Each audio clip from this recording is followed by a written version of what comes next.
Pa-análisis y opinión, entrevista pa-informar tu tópico, entrevista objetividad, danos un show y nos show. Entrevista política, farándula, actualidad, una nueva confianza.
Te laten nadenken, om de landen daarover te laten nadenken. Wat precies onder de verantwoordelijkheid valt van het Koninkrijk en wat dan ook onder de verantwoordelijkheid valt van de landen. Er was een concreet voorbeeld daar gegeven over de gevangenis, dat er officieel werd naar voren gebracht dat dan als of Nederland wordt of het Koninkrijk wordt erop aangesproken, maar feitelijk valt het weer onder de verantwoordelijkheid van de landen. Derde punt als concrete aanbeveling is dat wij wederzijds vertrouwen moeten vormen. En dat is een aantal manieren rekening houden met de cultuurverschillen. Als wij naar wederzijds vertrouwen willen werken, dan moeten we elkaar niet verrassen en informeren als er punten spelen. En dat het ander land, vooral zo als het te ticklish wordt, dat we eerst onderling contact nemen en niet alles in de media uitvechten. Dat werkt naar meer vertrouwen met begrip van ieders cultuur. Een vierde punt, wat wij hebben besproken, was dat er te weinig gezicht van de landen is binnen de ambassades. Dit is een punt die telkens weer naar voren wordt gebracht. Er was een ervaring binnen onze groep waar een van ons bij een ambassade was gekomen en je ziet er niks van een koninkrijksambassade. En de manier waarop deze persoon werd ook behandeld niet zodanig was dat de ambassade een koninkrijksambassade is. Dus om dan er naartoe te werken dat meer representatie is ook van de landen bij de ambassades. Daarbij is ook een punt naar voren gebracht over de cultuurgevoeligheden van de verschillende landen en dat er ook cursussen gegeven zouden kunnen worden over hoe met elkaar om te gaan en hoe de culturen zijn om beter begrip te krijgen voor anders cultuur. Een laatste punt was ook meer uitwisseling van de ambtelijke functionarissen. Dus om te gaan werken, om de regeringen op te roepen te gaan werken naar meer, wat wij genoemd hebben, rijkstrainee, die dan, dus die ambtenaren dan, die dan, laten we zeggen, voor een periode naar de landen gaan, wederzijds, of naar Nederland gaan, en daar ervaring op te doen. En op die manier voor meer begrip onderling te werken. Ik denk dat dat de punten zijn. Als er iemand anders is die nog een ander punt naar voren wil brengen, dan is nu de gelegenheid. Dank je. Ja, dank u wel, meneer Osepa, voor de heldere terugkoppeling. Dus de regeringen vragen om afspraken concreter en met heldere prestatieindicatoren te maken. Om te gaan nadenken over de verhouding tussen rijkstaken en landstaken.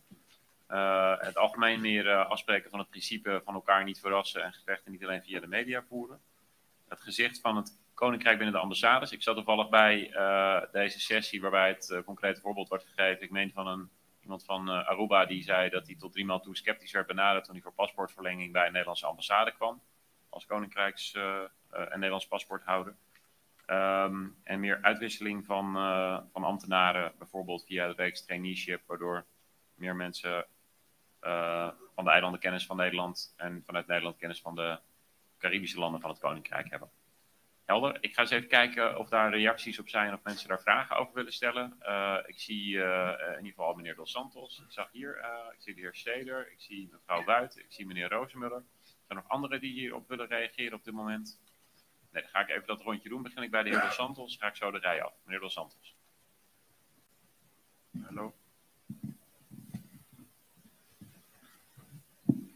Hallo. Staat de microfoon aan? Hallo, nu wel? Ja, nu wel. Ja.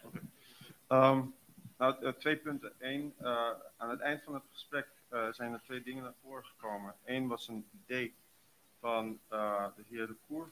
En u mag iets harder praten dan wel het mondkapje even afdoen als u praat. Sorry. Dit is beter? Ja, perfect. Aha, oké. Nee, aan het eind van ons gesprek zijn er 2 dingen naar voren gekomen. 1 was een idee van meneer De Koer. En ik zou het prettig vinden als hij het ook zeg maar, in de groep gooit. Dus dat is 1.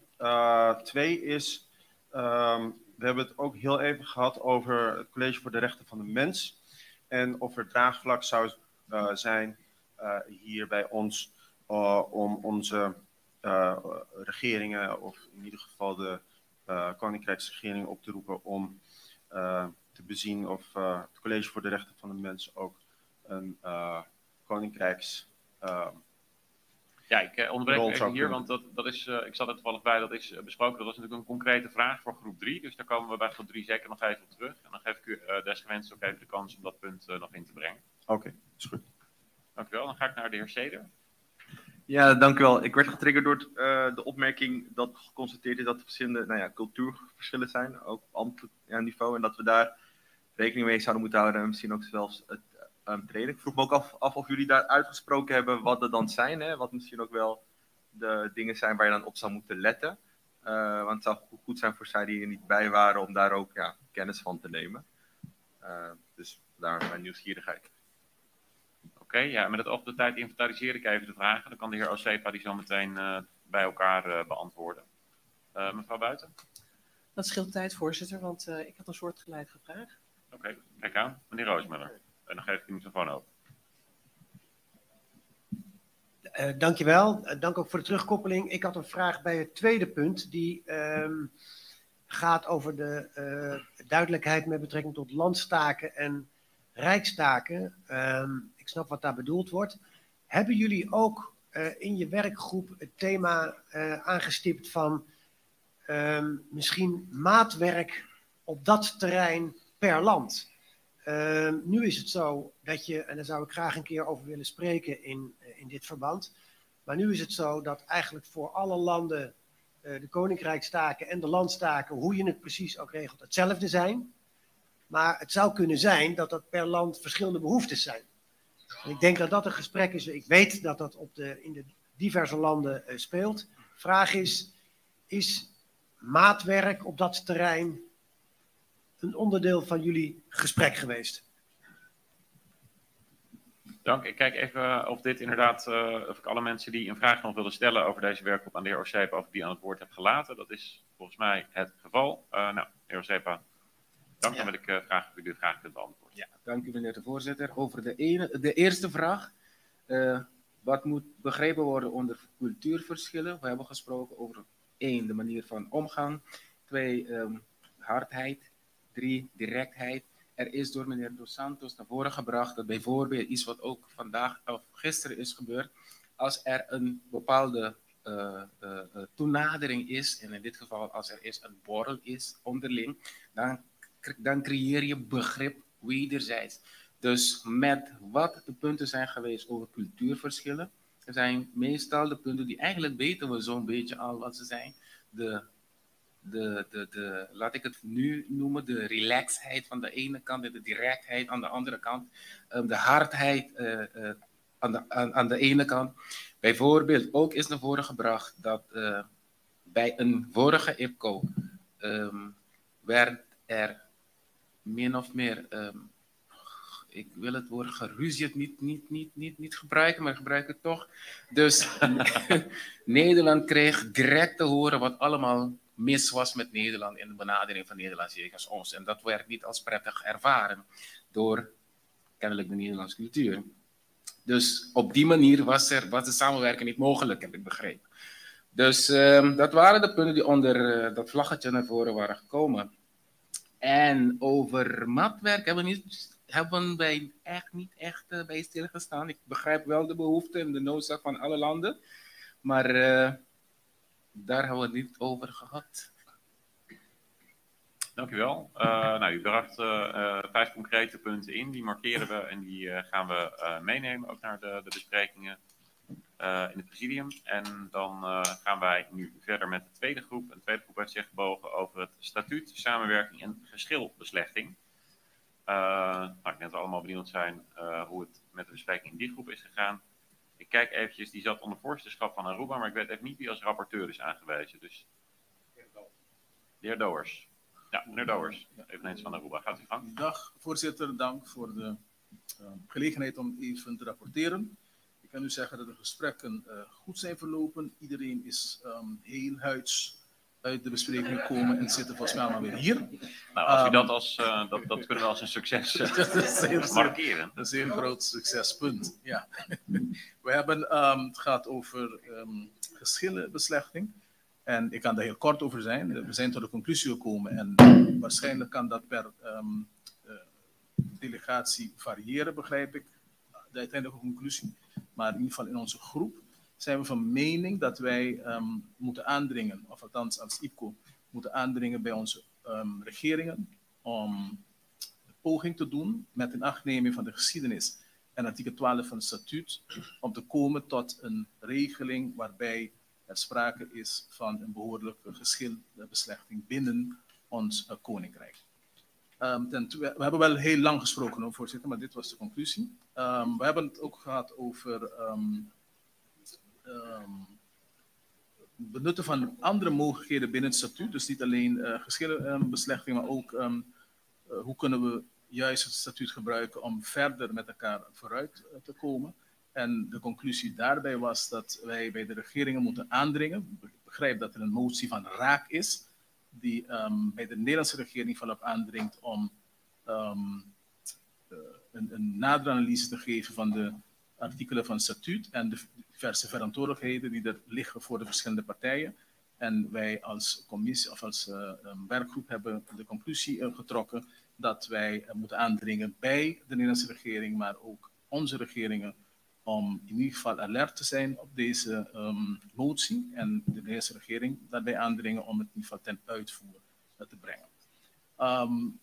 Het gaat om motie van de Raak van 4 juli 2019.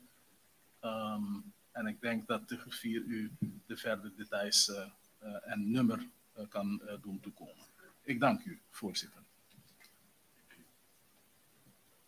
Dank aan de heer Douwers voor uw terugkoppeling. Nou, 2 heldere punten. Dus aandringen bij de regeringen om een voorstel te doen voor behoorlijke geschilbeslechting. En dat als vervolgstap op het intrekken van het huidige voorstel voor de Rijkswet geschillen, beslechting in het Koninkrijk. En het tweede punt, dus de motie van Raak. Ik pak eventjes de motie erbij. Die verzoekt de regeringen van Aruba, Curaçao, Sint Maarten en Nederland in een gezamenlijk overleg tot een nadere invulling te komen van de verantwoordelijkheden van de landen afzonderlijk van het Koninkrijk als geheel en de parlementen erover te informeren.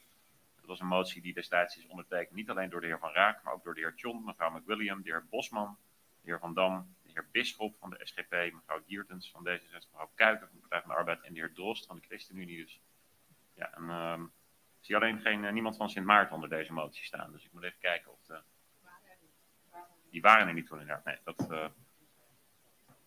ik denk dat het sowieso mooi is dat de heer Van Raak ook even benoemd is in het IPCO. Want dat zou anders het eerste IPCO zijn waarin dat niet gebeurt. En dat inderdaad de opvolging van deze motie, dat we daar nog te weinig van hebben gezien, is denk ik ook iets wat we kunnen constateren. Dus ik dank voor deze concrete uitkomsten uit de werkgroep. Ik ga eens even kijken of daar mensen zijn die daarop willen reageren of aanvullen of daar een vraag over willen stellen. Ik zie de heer Osepa, ik zie mevrouw McWilliam, ik zie mevrouw De Vries, ik zie de heer John.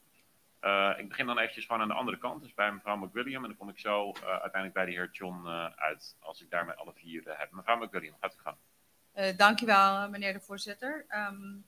Ik wilde graag vragen aan die groep of het duidelijk is voorgekomen dat de geschillenbeslechtiging regeling, dat het niet afhankelijk is van de Tweede Kamer of van de Nederlandse regering of Koninkrijksregering of de eilanden, maar het is gewoon iets dat vaststaat in het statuut, dat moet komen. En dat is niet of wij er zin in hebben, ja of niet. Want als vertegenwoordigers van onze volk, we hebben eed afgelegd waar wij wel degelijk onze werk moeten doen en zorgen dat wij de statuut, grondwet en staatsregelingen moeten waarborgen. Is dat duidelijk naar voren gekomen in die groep? Ik inventariseer even de vragen en dan kom ik zo bij u terug, meneer Douwers. Dan ga ik naar de heer Osepa. Girigori. Ze vertellen dat we op elkaar lijken, maar ik wil toch even een stapje terug naar wat we een stapje af hebben behandeld. We zijn toch uitvoerig even stilgestaan bij de geschiedenis. En wat die geschiedenis heeft betekend voor alle partijen. En dat wil ik eigenlijk toch kort nader uitleggen. Vanaf de Nederlandse delegatie is eigenlijk het laatste gedeelte van het proces beschreven. Wat ik eigenlijk best belangrijk vond. Ook dat de eilanden daar een gevoel bij hebben. Op een gegeven moment is het zo dat de IPCO een standpunt heeft genomen voor wat betreft de 3 uitgangspunten waaraan de geschillenregeling moet voldoen. En op een gegeven moment is het gebeurd dat de staatssecretaris Knops het heeft opgepakt. En dat voorstel dat hij meegenomen heeft, voldeed niet aan die 3 uitgangspunten. En iedereen was het daarover eens. Wat gebeurde er bij de behandeling van dit voorstel in de Tweede Kamer? Was Curaçao, Aruba en Sint Maarten aanwezig. Sint Maarten niet. Maar daar is niet duidelijk, laten we zeggen, het standpunt uitgesproken dat de eilanden het niet eens waren met dat voorstel. Rijkswet, waardoor de Tweede Kamer ermee heeft ingestemd.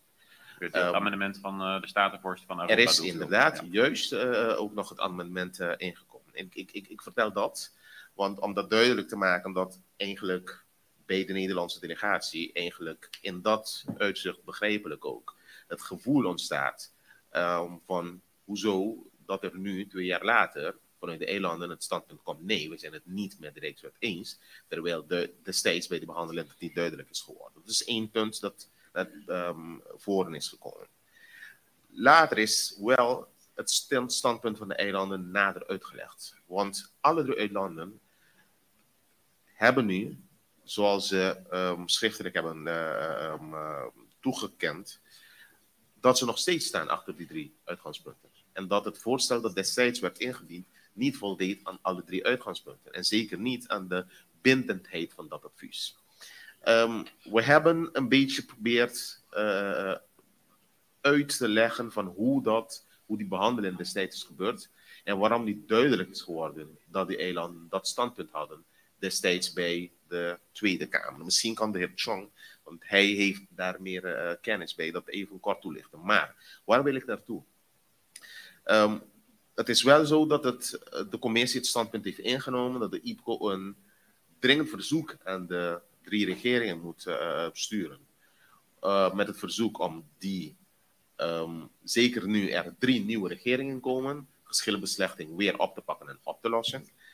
Maar de vraag van de Curaçaose delegatie, en in dit geval de Nederlandse delegatie, is de Nederlandse delegatie ertoe bereid om achter die 3, bij dat opdracht, om het maar zo te noemen, aan die 3 regeringen, achter die 3 uitgangspunten te staan. Want de eilanden staan daar wel achter. De vraag is of de Nederlandse delegatie daartoe bereid is. En ik begrijp dat die vraag nu niet in één keer beantwoord kan worden. Maar die vraag willen we weer stellen. En of de Nederlandse delegatie bereid is om zich daarover te buigen. En om op een moment daarover een uitspraak te doen. Want we begrijpen dat er geschiedenis is geweest. Maar willen we een duidelijk opdracht, om het maar zo te zeggen, geven aan de regeringen. Wensen de eilanden wel daar die 3 uitgangspunten mee in te nemen. Dat wil ik toelichten. Dan kan de heer Girigori voor het schetsen van de beide perspectieven. Ik ga zo meteen dan eventjes het woord geven aan de delegatieleider van Nederland. U doet natuurlijk een procesvraag, dus daar komen we dan zo meteen op. Maak ik even de ronde af. Kom ik daarna even terug bij de heer Douwers en dan naar de heer Rozenmuller. Mevrouw de Vries is dan nu aan de beurt. Nou, misschien een verhelderende vraag, want er werd zo net ook gesproken, het moet niet multi-interpretabel zijn wat we hier met elkaar bespreken. Wat nu eigenlijk dan de intentie of de afspraak over de geschilbeslechting inhoudt. Hoe moet die uitgelegd worden? En over welke afspraak u bedoelt dan? Die zo net is opgelezen. Ja, precies. Het voorstel om aan te dringen bij de regering om te komen tot een voorstel. De heer Tjom. Ja, dank u wel, voorzitter. Ik had 2 punten waar ik op wilde reageren. Met betrekking tot de motie van Raak is er ook een Kamerbrief gestuurd, waarin de Kamer geïnformeerd is door de staatssecretaris dat hij zal aandringen bij de regering om een commissie te vormen. Ik weet in ieder geval dat Aruba ook namen aangeleverd heeft, zodat deze commissie hun werkzaamheden kan aanvangen. Maar het is wel interessant om te weten wat daaruit is voortgekomen. Voor wat de geschillenregeling betreft, het proces speelt zich al heel lang af, maar ik ga even naar het laatste gedeelte van dit proces, want voordat de geschillenregeling behandeld werd in de zomer van 2019, zijn de delegaties van Sint Maarten, Curaçao en Aruba afgereisd naar Nederland om lobbywerk te verrichten. En daar is er gegaan met een amendement dat aan alle 3 de criteria voldeed. En ik denk dat alle 3 de delegaties toen het gevoel hadden dat er draagvlak voor was bij de Tweede Kamer. Dus wat we gedaan hebben is voor de behandeling zijn we wederom met een delegatie gegaan om weer te kijken als ons gevoel van destijds nog steeds klopt. En ik moet zeggen, 2 dagen voor de behandeling, toen werden we geconfronteerd met het feit dat er geen draagvlak meer voor was. Desalniettemin heeft de heer Thijssen niet alleen 1 amendement ingediend, hij heeft meerdere amendementen ingediend. En uiteraard, het amendement waar het Arubaanse delegatie achter stond, was het amendement dat aan alle 3 de criteria voldeed. En die is uiteraard niet aangenomen. Ik meen met uitzondering van steun van D66. Dus zo is het gegaan. En wat een alternatief was een amendement dat voldeed aan 2 van de 3 criteria. 1, dat er wel een onafhankelijke instantie was. Dit zou dan ingericht worden bij de Raad van State. Maar ook dat het alleen maar zou gaan om juridische geschillen. En het zou geen bindende factor hebben. Echter werd toen aangekaart dat de Rijksministerraad zou kunnen afwijken van het advies als het ging om het eerste advies. Want de achterliggende gedachte was, en zo werd het door de Nederlandse delegatie gepresenteerd aan ons, dat het eerste advies dan zou dienen als een soort jurisprudentie. Dus dan hadden we wel zekerheid dat de vervolgadviezen bij soortgelijke geschillen niet van afgeweken zou kunnen worden. Dus dat was de achterliggende gedachte, dat toen het amendement mede ondertekend werd door de heer Thijssen. Maar het oorspronkelijk amendement, waar al het lobbywerk achter stond, en dat ook ingediend is tijdens de behandeling, voldeed gewoon aan de 3 criteria, waarbij ook een bindend advies onderdeel van vormt. Dank voor deze nadere kleuring van het amendement Thijssen-Koemsoeis. Dan kijk ik even naar de heer Douwers. Er zijn 2 vragen nu gesteld, ook over de nadere invulling van wat u als procesafspraak in de werkgroep heeft geformuleerd. Kunt u die vraag beantwoorden? Dan kom ik daarna bij de heer Douwers. Begrepen heb, is het antwoord de eerste vraag ja. We hebben verwezen naar artikel 12 van het statuut en daarin staat dus vast dat er een geschillenregeling moet komen. En als het gaat om waar het aan moet voldoen, dat is de vraag van uw collega, heeft collega Chong ook over gehad, onafhankelijkheid, dat het bindend moet zijn en dat het over juridische geschillen moet gaan. Volgens mij is dat genoegzaam ook nu uitgelegd. Hebt u het gehoord? Ja.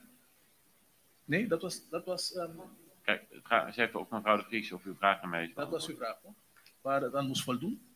Nou, de vraag is bij de eerste is eigenlijk van ja, er wordt alleen verwezen naar het statuut.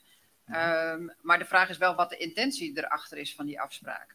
Want kijk, er lag natuurlijk een compromis. Ik denk dat iedereen daar water bij de wijn heeft gedaan. Dat is nu van tafel. Maar de vraag is wel wat de verwachting dan is wat er gaat gebeuren. Nou, de verwachting, zoals ik het begrepen heb bij de diverse landen in het Caribisch gebied, is dat conform artikel 12 een geschillenbeslechtingsregeling komt die voldoet aan de criteria zoals vastgesteld en in eerste instantie ook, wat ik begrepen heb, ondersteund door het Nederlands parlement.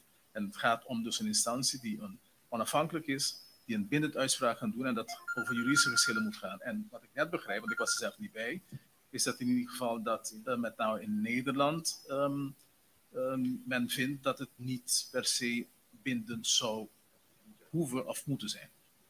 Ik begrijp eruit dat u in feite zegt, nou, artikel 12 van het statuut geeft inderdaad een duidelijke opdracht aan de Rijksregering, bekeken als kabinet en parlement.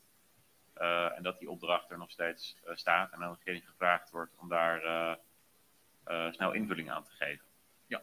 Dan is er de vraag gesteld, en dat sluit denk ik ook aan even op mevrouw de Vries, die vraagt, ja, hoe zou dat er nou uitzien? Nou, de heer Grigori geeft in feite een vraag aan de Nederlandse delegatie om over nadere invulling nu na te denken. Ik geef even het woord aan de delegatieleider van Nederland. Ja, toevallig zaten wij ook samen in die werkgroep en hebben we dit ook al met elkaar besproken. Kijk, dit is een gevoelige materie, want al die delegaties hebben zich natuurlijk in een bepaald moment in IPCO-verband uitgesproken over die uitgangspunten. Maar daarna, dat heb ik ook gezegd in de werkgroep, zijn er veel meer dingen gebeurd. Zijn er moties in, onder andere in de Tweede Kamer aangenomen en is er vooral ook de behandeling van het wetsvoorstel geweest in de Tweede Kamer, waarbij, zoals mevrouw de Vries zegt, er een compromis is geweest waar heel veel partijen in de Tweede Kamer zich in konden vinden. Ik heb gezegd, op de vraag van de heer Grigori, willen jullie dat in de Nederlandse delegatie bespreken? Tuurlijk, zullen we zeker bespreken, maar de werkelijkheid is dat er verschillende belangrijke momenten in dit langdurige geschiedenis, in de langdurige geschiedenis van dit onderwerp hebben plaatsgevonden, waarbij het ingewikkeld is, en daar heb ik dus gedaan aan het managen van de verwachtingen, waarbij het ingewikkeld is om er één element uit te halen. Dat is wat ik gezegd heb. Maar wij zullen dus, het antwoord is ja, wij gaan dit even in de delegatie bespreken. Dank u wel. Misschien nog even goed om bij het afsluiten van dit punt, artikel 12a van het statuut. Bij Rijkswet worden voorzieningen getroffen voor de behandeling van bij Rijkswet aangewezen geschillen tussen het Koninkrijk en de landen. Dus dat is enerzijds een duidelijke opdracht dat er een geschillenregeling dient te komen, maar waar die over gaat, welke reikwijdte en de mate van bindendheid, ja, die is in feite iets wat bij Rijkswet zou moeten worden vastgesteld. Open dus. in ieder geval nu er geen voorstel voor een rijkswetgeschillenregeling meer aanhangig is op dit moment in ieder geval. Dat gezegd hebbende, dank aan de heer Douwers voor de terugkoppeling van dit gesprek. En goed dat we dat in alle openheid gevoerd hebben en ook hier even gemarkeerd is hoe partijen er tegenaan kijken. In de delegatie zal er ook verder worden gesproken. In ieder geval heeft de delegatieleider van Nederland die toezegging net gedaan.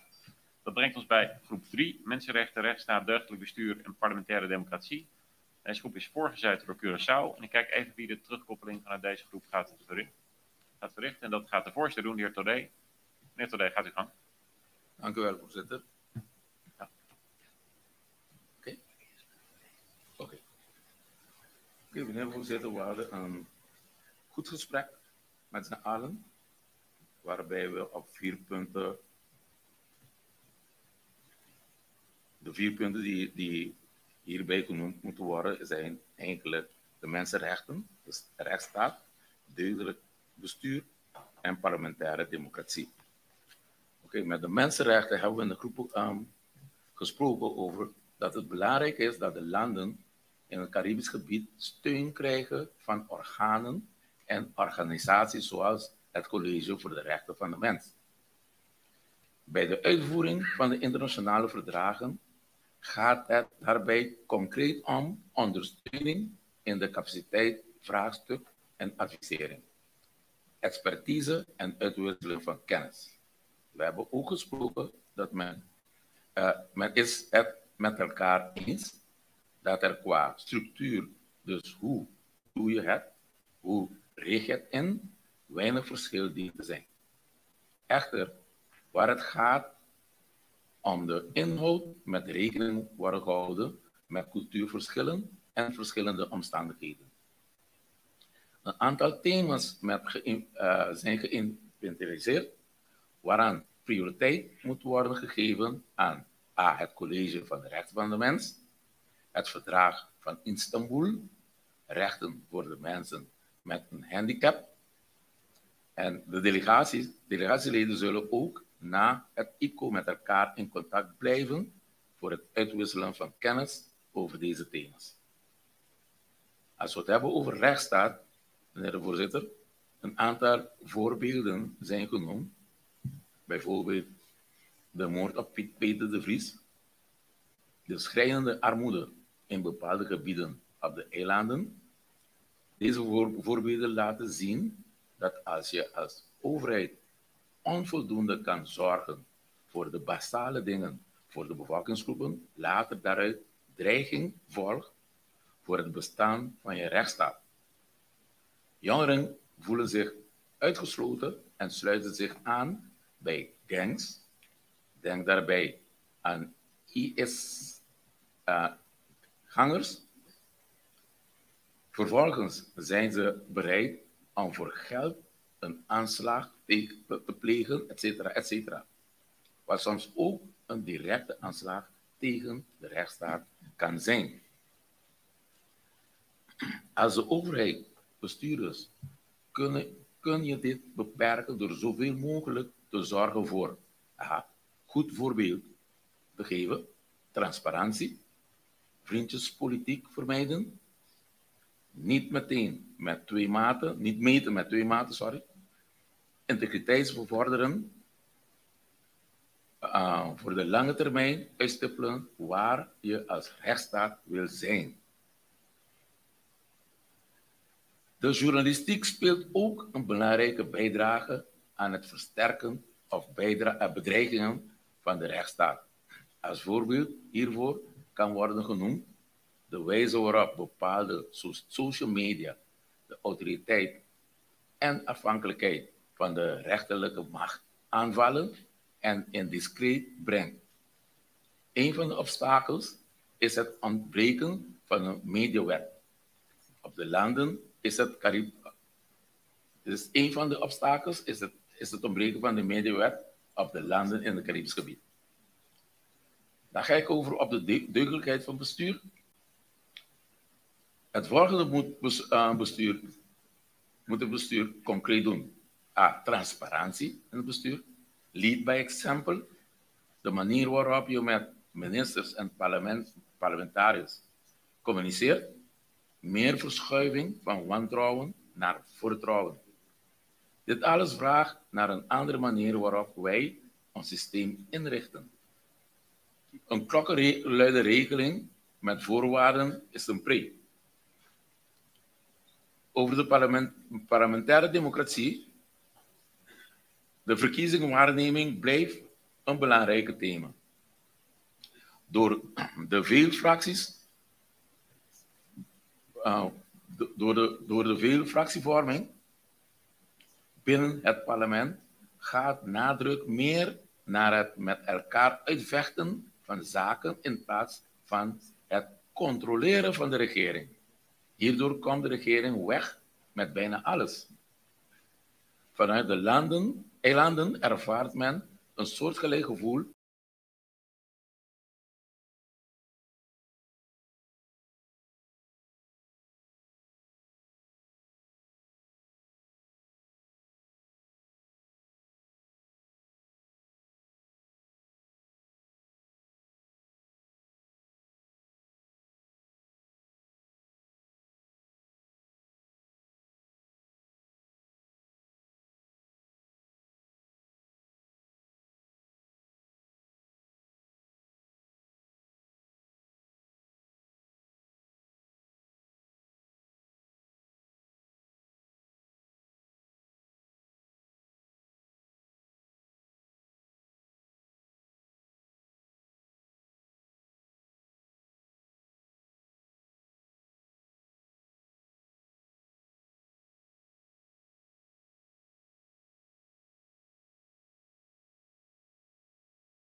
Nou, fijn dat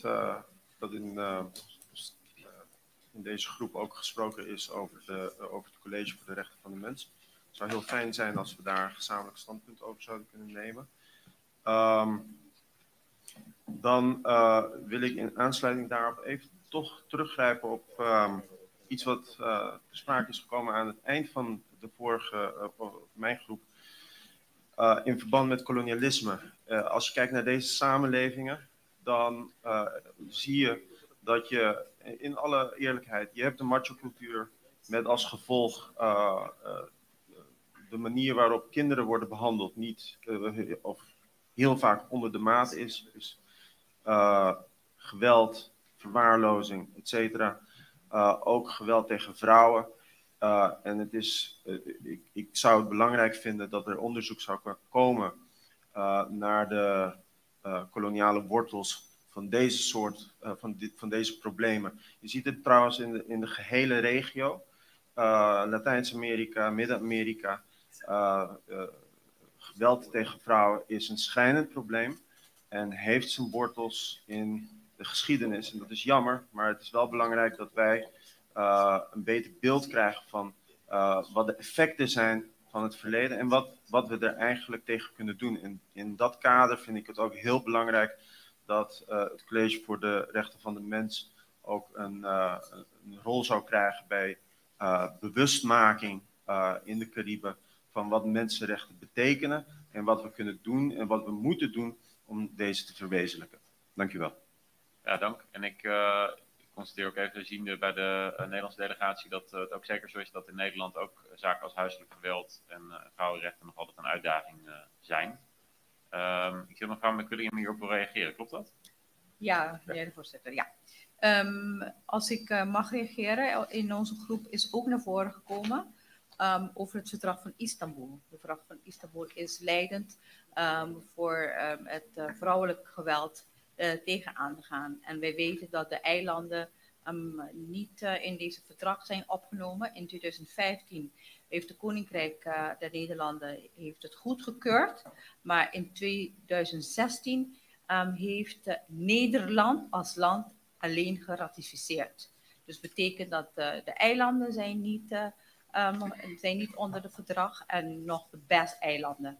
En er is een rapport van de Grevio waar heel duidelijk wordt gezegd wat zijn de volgende stappen Dat sowieso dat de landen van de Nederlandse Caribische gedeelte ook in het verdrag moeten vallen om die nodige steun, financieel en bijstand te krijgen om tegen die huiselijk geweld in te gaan, voornamelijk vrouwelijke mishandeling, waar je het net erover had, dat ook heel diep zit. En ik denk aan de hand dat je zo'n verdrag hebt en nodige ondersteuning, ook daar de nodige onderzoeken kan gaan doen. Maar het koloniale verleden is niet alleen over hoe wij onderling het cultuurreflectie heeft op een of andere manier, maar het heeft ook op onze gezondheid. Dus dan kunnen we dat zal ik zeker straks verder in gaan verdiepen en vertellen waarom.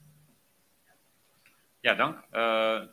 Deels sluit het ook aan bij wat de Adviesraad Internationale Vraagstukken, meen ik ook, constateerde ten aanzien van de betrokkenheid van de autonome landen bij internationale verdragen. Ik pak even dan als concrete vraag van de heer Dos Santos of het College voor de Rechten van de Mensen een rol zou moeten gaan spelen voor het hele Koninkrijk in plaats van alleen Europees Nederland. Dus die kom ik zo even terug bij de heer Todé daarmee. Ik had de heer Van Hattem en mevrouw Buiten nog beloofd dat zij vraag willen stellen. Ik zag dat er meer mensen... volgens mij is dat de heer Mansour. Ja. Dan wil ik even inventariseren wie er allemaal nog het woord willen voeren. De heer Mansour is dat in ieder geval, de heer Van Hattem. Ik zag de heer Seder, mevrouw Buiten. Ik zie de heer Osepa. Ja, die geef ik dan nog het woord. En dan kom ik terug bij de heer Todé om het af te sluiten. En dan begin ik even helemaal achteraan bij de heer Mansour.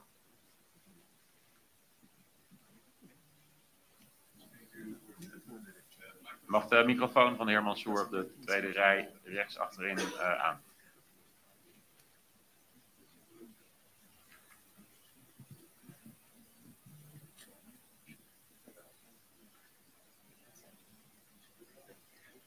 Ja, doet de microfoon het inmiddels?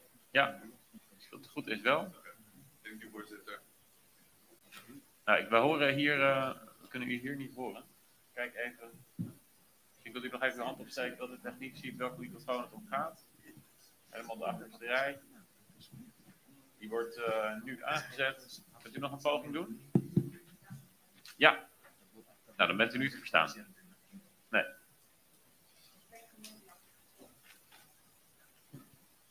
Thank you, voorzitter. My question to a member of parliament today and kind of the committee. When discussing human rights is something that I've brought up before. The three islands, Aruba, Curacao, and St. Martin, are the only three parts of the kingdom that do not have equality for sexual minorities, especially with respect to marriage equality. And my question is, did this come up in the group? Is this something that the islands want to work on to move towards equality for all of its citizens? Thank you. Yeah, thank you.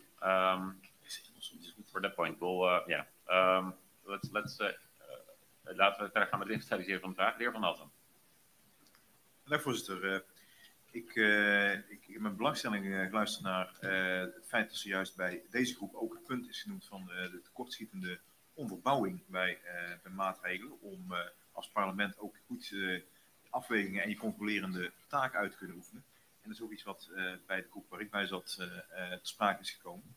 En ik vind het toch wel een belangrijk punt om hier nog even aan te stippen, want de controlerende taak van een parlement en ook de consequente uitoefening van het budgetrecht is iets wat ieder parlement in ons koninkrijk raakt. En daarom zou ik nog even, ik heb al eerder naar verwezen, het rapport van de Algemene Rekenkamer, wat afgelopen juni is verschenen, willen aanstippen over de bijzondere uitkeringen aan Caribisch Nederland. Het gaat dan alleen over de BES, maar ik denk dat het op dit vlak ook interessant is voor de landen, dat het toezicht op de rechtmatige en doeltreffende en doelmatige besteding schiet tekort vanuit het ministerie van BZK. En de informatievoorziening aan het parlement is niet navolgbaar, waardoor ook is gezegd van ja, de samenhang realiseren en de beleidsvrijheid van de openbare lichaam bevorderen, komt daardoor onvoldoende van de grond. Dat is iets wat voor de landen en de te nemen maatregelen ook kan worden gezegd, want we horen nu heel veel dat er gebrek is aan informatievoorziening, gebrek is aan onderbouwing. En om je parlementaire taak goed uit te kunnen oefenen, heb je dat wel nodig. Dus ik denk dat het signaal is voor alle landen, inclusief Nederland, want we hebben het rond de toeslagenaffaire in Nederland ook meegemaakt dat die informatievoorziening aan het parlement tekort schiet. Dat gewoon een heel belangrijk punt is wat we voor alle landen wel als een belangrijke stip neer moeten zetten. Want informatievoorziening is gewoon essentieel voor parlementair werk. Tot zover, voorzitter. Dank u wel. De heer Seder, mening? Ja, dank u wel. Ik wil even kort inhaken op het verdrag van Istanbul, wat rechten van vrouwen en huiselijk geweld ook richting kinderen benoemt. Er is laatst een motie aangenomen, die had ik samen met een aantal Kamerleden ingediend, om in ieder geval het ook te ratificeren voor de BES-eilanden. Die is aangenomen, dus dat zal op korte termijn plaatsvinden. Dus mijn vraag is ook of er ook ambities zijn om dat ook in de landen te laten ratificeren. Dat ik inderdaad denk, als ik mijn collega's zo hoor, dat huiselijk geweld richting vrouwen, maar ook richting kinderen, ook een van de pijlers zou moeten zijn, wat kan helpen voor een stevige sociaal infrastructuur en weefsel. En daarom ook belangrijk voor verdere ontwikkelingen. Dank u wel, meneer Seder. Volgens mij bij mevrouw Buiten. Ja, dank voorzitter. En dank de heer Todee ook voor de toelichting van zijn groep. Ik hoorde inderdaad het goede signaal dat er de parlementen ook erkennen dat er geen mediawetgeving is. En dat dat in relatie staat tot het versterken van democratie en rechtsstaat. Mijn vraag is derhalve van of er een ambitie is bij de Caribische parlementen en regeringen om tot mediawetgeving te komen, zodat die democratie inderdaad versterkt kan worden. Dat is mijn vraag. En in reactie op Aruba-lid Dos Santos, die vroeg of er nader onderzoek zou kunnen worden gedaan naar het koloniaal verleden, zou ik hem erop willen attenderen dat er dus vrij recent op 1 juli een rapport is uitgebracht door de dialoogcommissie Doorwerking Slavernijverleden. En dat geeft heel veel informatie waar waarschijnlijk de heer Dos Santos op zoek naar is. Ja, dat naast overigens een buitengewoon indrukwekkende slavernijtentoonstelling op dit moment in het Rijksmuseum in Amsterdam. Inderdaad ook een indrukwekkende onderzoekscommissie, of een indrukwekkende tentoonstelling in het Rijksmuseum over het slavernijverleden op dit moment. Ik meen een staatscommissie die ook gevormd wordt om onderzoek te doen naar het slavernijverleden. Wat zei je? Nou, dat is iets anders, denk ik. Dat kan zijn dat er ook nog in de Eerste Kamer ook nog een onderzoekscommissie is. Dank daarvoor. Ik kom bij de heer Ossepa. Dank, meneer de voorzitter. Eigenlijk zijn mijn vragen al naar voren gebracht door de heer Van Hattem. Maar ik wil nog alleen benadrukken, ik wil het hebben over wat er ook in Nederland is gespeeld met betrekking tot macht en tegenmacht. En of er stil is gestaan wanneer alles op papier klopt, dat dan in de praktijk niet klopt door bij de uitvoering. Maar dat is min of meer al naar voren gebracht door de heer Van Hattem, dus ik laat het daarbij. Dank u wel. Dan kom ik bij de heer Todee. Er zijn een aantal vragen gesteld, ik hoop dat u die kunt beantwoorden. En die van de heer Dos Santos was eigenlijk de concrete vraag of wij, of uit de werkgroep ook gecontroleerd kan worden dat het uw aanbeveling zou zijn dat we kijken of we onze respectieve regeringen kunnen vragen om te onderzoeken of het College voor de Rechten van de Mens een rol voor het Koninkrijk zou kunnen krijgen. Ja, dank u wel, voorzitter. Over de vraagpunt van meneer Mansour, daar hebben we in onze groep helemaal niet over gesproken. Dus ik kan u geen mening zeggen van de groep, maar daar hebben we er niet over gesproken. Over meneer Van Hattem had een vraag.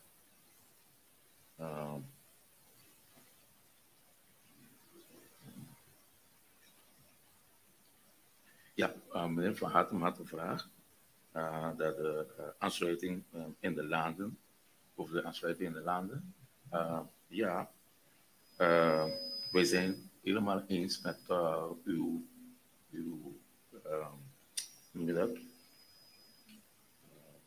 mening, wat u zo net hebt gezegd. Oké, daar zijn we ook helemaal mee eens. Over wetgeving, mevrouw Buiten. Ja, we hebben ambitie voor, maar we hebben nog steeds geen geluk. Want de mediawetgeving, daar hebben we wel ambitie voor, maar het is nog niet gelukt. En bij ons, namelijk op Curaçao, is het nog niet gelukt. En over het standpunt van over vrouwenrechten, mevrouw de voorzitter, en met die wet, die aangenomen moet worden, door wie en of wij het ook zullen aannemen, zal ik mevrouw McWilliam erin laten gaan. Mevrouw McWilliam? Dankjewel, collega. Ja, ik heb ook begrepen dat er een motie is aangenomen om de BES-eilanden te ratificeren in de verdrag van Istanbul. En natuurlijk is onze aim ook zeker voor Curaçao. Ik spreek nu vanuit Curaçao en ik denk ook voor Aruba is het belangrijk dat de eilanden ook meegenomen kunnen worden in deze ratificatie. Want het is belangrijk om zeker om sociale problemen aan te pakken die we dagelijks te kampen krijgen met huiselijk geweld en geweld tegen vrouwen. Misschien even mijn vraag, omdat ik even de vraag zei of we daar als IPCO nog iets verder mee zouden moeten. Is het in principe gewoon mogelijk dat Aruba, Sint Maarten en Curaçao het verdrag ratificeren? Het antwoord is nee, hoor ik hier.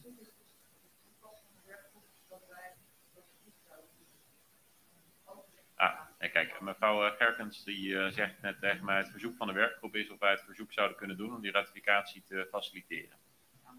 Dan zijn dat even denk ik de dingen die we even naar onze delegaties moeten terugnemen om te kijken of dat in de afsprakenlijst terug zouden kunnen laten komen. Dan ligt dat in ieder geval helder op tafel. Bedankt daarvoor. En dan ga ik met en over marriage equality naar de heer Mansour is dus niet besproken, maar dat sluit niet uit dat we dat een andere keer natuurlijk wel bespreken. Dus ook dank dat u dat heeft ingebracht. En dan kom ik met gezinspoed bij de vierde groep. De vierde groep die, kijk ik eventjes weer op de agenda, die uiteraard heeft gesproken over hulp en bijstand. De vraag naar de relatie tussen hulp en bijstandsvoorwaarden en liquiditeitssteun. Nou, deze groep werd voorgezet door de heer Marlin. En kijk even wie de terugkoppeling zou gaan verrichten. En dan wordt er verwezen naar de heer Van Hattem van de Nederlandse delegatie. Meneer Van Hattem, gaat u gang. Dank voorzitter. Ik heb als rapporteur mogen optreden voor deze groep. En wat ik nu wil brengen is nadrukkelijk geen conclusie, maar een samenvatting van hetgeen besproken is. Er is vanuit met name Aruba heel nadrukkelijk gewezen op de 60 miljoen euro korting op gezondheidszorg die wordt opgelegd. En Aruba wijst erop dat het eigenlijk midden in de medische pandemie onhaalbaar en onrealistisch is om het op deze manier in zo'n korte tijd voor elkaar te krijgen. En ze geven ook aan dat de onderbouwing en de informatievoorziening daarbij ontbreekt. Aruba zou hierover graag nieuwe afspraken willen maken met Nederland. Dat is vanuit de Arubaanse delegatie aangegeven.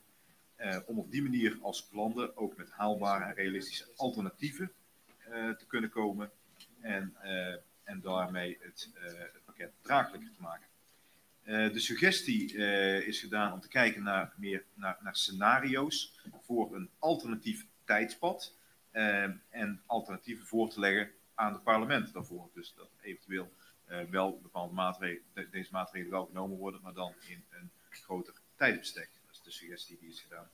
Vanuit Nederland wordt er overigens ook opgemerkt dat ook Nederland grote bezuinigingen op de zorg heeft doorgevoerd en dat ook grote zorgen zijn over de hoge staatsschuld van met name Aruba. Over die staatsschuld gesproken wordt ook voorgesteld, ook vanuit de Arubaanse delegatie, om te kijken naar mogelijkheden voor andere vormen van financiering van die staatsschuld, vanwege de hoge rentekosten van liefst 6%, zodat de burgers niet geraakt worden door bezuinigingen op de zorg, door op die manier een alternatief te bieden voor dit deel van het pakket.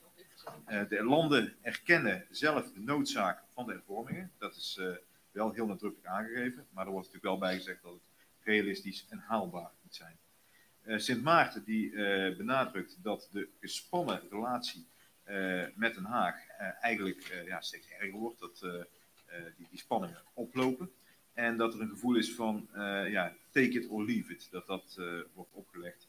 En daar is eigenlijk veel onvrede over. En ook worden bijvoorbeeld eisen gesteld vanuit de Wereldbank, waarbij het parlement niet betrokken is bij de maatregelen na de orkaan die het eiland getroffen heeft, waardoor het eiland getroffen is. Ook wordt ervaren dat de informatievoorzieningen aan de parlementen en de landen tekortschieten, waardoor de controlerende taak en het budgetrecht niet goed kan worden uitgeoefend. Dat zijn de belangrijkste opmerkingen die in mijn samenvatting die in mijn samenvatting naar voren wilde brengen. Mochten er nog punten zijn die gemist zijn of onvoldoende uit de verf zijn gekomen, dan hoor ik het graag. Tot zover, voorzitter. Dank u wel, meneer Van Hattem, voor uw terugkoppeling. Dan ga ik even kijken, want u geeft inderdaad duidelijk een samenvatting en niet concrete aanbeveling waar de werkgroep op is uitgekomen, maar wel de uitwisseling van de gedachten en ook de meningen daarover. Kijk even of daar aanvullingen of vragen op zijn vanuit de leden. Ik zie geen handen de lucht in gaan. Dan denk ik dat voor nu het zo is dat de terugkoppeling helder is en dat we even die informatie met terugnemen naar de delegaties. Dan zou ik zie mevrouw McWilliam nog. Kijken of er ook nog andere mensen zijn. Sluit op klanten. Nee, mevrouw McWilliam, gaat u gang. Ja, dankjewel meneer voorzitter. Ik wil toch even stilstaan bij het gedeelte van het zorg. Waar we niet alleen Aruba, ook Curaçao 60 miljoen moet aan de kosten reduceren. Uiteindelijk moet het komen volgens de landspakket, als ik het zo mag geloven, het beheersen en beheerbaar houden van het COVID-19, het borgen van continuïteit van de zorg, maar volgens mij het laatste punt is heel belangrijk, het efficiënt inrichten van de zorg en realiseren... Kunt u iets meer in de microfoon praten? Sorry, ja. Ja, dank. Het laatste punt volgens mij, het is het meest belangrijkste volgens mij, het efficiënt inrichten van de zorg en het realiseren van een robuust, betaalbaar zorgstelsel. En daar maak ik me zorgen van, want hoe kunnen we dit realiseren waar wij eilanden zo afhankelijk zijn van wat er binnenkomt qua economie. En wij weten dat afgelopen tijd onze economie ontzettend is geraakt door middel van de COVID. En daarop ook nog wij 60 miljoen in de huidige situatie moet gaan reduceren in het meest belangrijk van een volk, in een volksgezondheid en het zorg van de mensen. Vraag eerst naar de groep, hebben jullie erover gehad om een andere manier dit te doen? Zijn er voorstellen gekomen of een andere voorstel op tafel gekomen of is er alleen erover gediscussieerd dat het te veel is of het niet haalbaar is? Ik zat zelf bij deze deelgroep, dus ik kan eventueel misschien wat dat betreft kort aangeven dat van de zijde van Aruba en aangevulde Curaçao en Maarten duidelijk is aangegeven dat de aanwijzingen vanuit CHFT worden ervaren als dat daar alternatieven tegenover zouden kunnen staan. Dat daar geen ruimte voor is geweest. Dat is in ieder geval de beleving aan die kant. Aan de andere kant zijn die alternatieven niet besproken in de werkgroep. En dat maakt het denk ik ook lastig om tot een aanbeveling vanuit die werkgroep te komen. Dus dat is waarom dat nu even teruggenomen zou moeten worden naar de delegaties om te kijken of daar iets verder op gedaan kan worden. Mag ik, meneer de voorzitter, mag ik een bijdrage doen? Misschien is het een beetje out of the box. Maar misschien moeten we even gaan goed over nadenken hoe wij gezamenlijk dit gaan oppakken en tot een succesverhaal kunnen realiseren, ondanks hoe moeilijk het is, door gewoon samen te gaan werken en onze zorgverzekering, het risico te verspreiden door samen te gaan werken. Ik weet niet hoe we het moeten doen. Misschien tussen de eilanden weer van de ex-Nederlandse Antillen. Want we hebben allemaal dezelfde problemen. En zelfs misschien met Nederland wat betreft het gedeelte van ziektekosten. Ja, dit is niet aan de orde geweest in die deelgroep. Dus mijn suggestie zou zijn dat u dit even meeneemt naar de volgende groep die het ook over sterken van rechtsstaat en zorg gaat hebben. Dat is meteen het volgende punt op de agenda. Ik zie mevrouw McWilliam knikken, dus dan sluit ik daarmee ook even dit agendapunt af. Met heel veel dank voor alle bijdragen in de werkgroepen. En ik vind het wel mooi om te constateren dat in alle werkgroepen heel veel werkgroepen komen met concrete suggesties. En andere werkgroepen hebben in ieder geval echt hun best gedaan om elkaar goed te bedragen op concrete mogelijkheden voor de samenwerking. En ik hoop dat die spirit ook doorgaat in het volgende agendapunt. Dat gaat over bevordering samenwerking bij de uitvoering van de landspakketten. Eveneens is dat in deelgroepen die besloten zijn. Ik ga kort even met u doornemen hoe die deelgroepen in elkaar zitten. En de voorzitterschappen nog even met elkaar vaststellen. Daarna zal ik u de kans geven naar die deelgroepen toe te gaan. Die staan op de agenda tot 1 uur. En daarna wordt de lunch geserveerd in het restaurant. Dus dat betekent dat u tot iets na 1 de tijd heeft voor deze deelgroepen. Groep 1 gaat het hebben over versterken van rechtsstaat en zorg. Dat is wat ik net naar mevrouw McWilliam noemde. Deze wordt voorgezeten door Nederland. Zal in deze zaal, plenaire zaal, bij elkaar komen. Met vanuit Nederland de heren Van Hattem, Ceder en Recour. Vanuit Sint Maarten Mr. Marden. MP Martin. Vanuit Curaçao de heer Kirigori, mevrouw Amerika. En vanuit Aruba de heer Vrolijk, Vallejo en de heer Doers. En dan groep 2 gaat het hebben over de financiële sector en economische hervormingen. Het landspakket op dat punt, voorgezet door Aruba. Die gaan naar de zaal naast het restaurant. Daar zit de heer Van den Burg, mevrouw Bromet vanuit Nederland. MP Gums en vanuit Sint Maarten de heer Kalmes vanuit Curaçao. En van Aruba de heer John Santos Donascimento en Mansour. Groep 3 gaat het hebben over kosten en effectiviteit publieke sector en onderwijs. Die gaat in zaal 6105. Hier een stuk heel pad zaal 6105 bij elkaar komen. Wordt voorgezeten door Curaçao. Daar zitten vanuit Nederland de heer Roosmer, mevrouw Wuit en mevrouw Gerkens. Vanuit Sint Maarten MP Heidegger Martin. Vanuit Curaçao de heer Todé en Martinez. En vanaf Curaçao Koes en Lopez Tromp. En dan groep 4, financieel beheer en belastingen. Die bestaat vanuit Nederland uit mevrouw Kuiken, mevrouw De Vries en mevrouw Van Dijk. Curaçao levert mevrouw McWilliam en de heer Ossepa. En Aruba levert de heer Tevreden, Koes en de heer Wever. Zaal 6107 komen die bij elkaar. Het principe was dat die voorgezeten zou worden door Sint Maarten. Dat is echter lastig omdat er niemand van Sint Maarten in die groep zit. Dus ik denk dat het handig is dat die groep ter plaatse even bekijkt wie de voorzitter kan leveren. Want het kan in ieder geval niet iemand van Sint Maarten zijn, aangezien Sint Maarten niet in groep 4 vertegenwoordigd is. Dus groep 4 financieel beheer en belastingen, zaal 6107 moet ter plaatse even een voorzitter aanwijzen. Dan zien we elkaar bij de lunch om 1 uur weer. En daarna begint hier om 2:30 weer het plenaire programma. Dank u wel.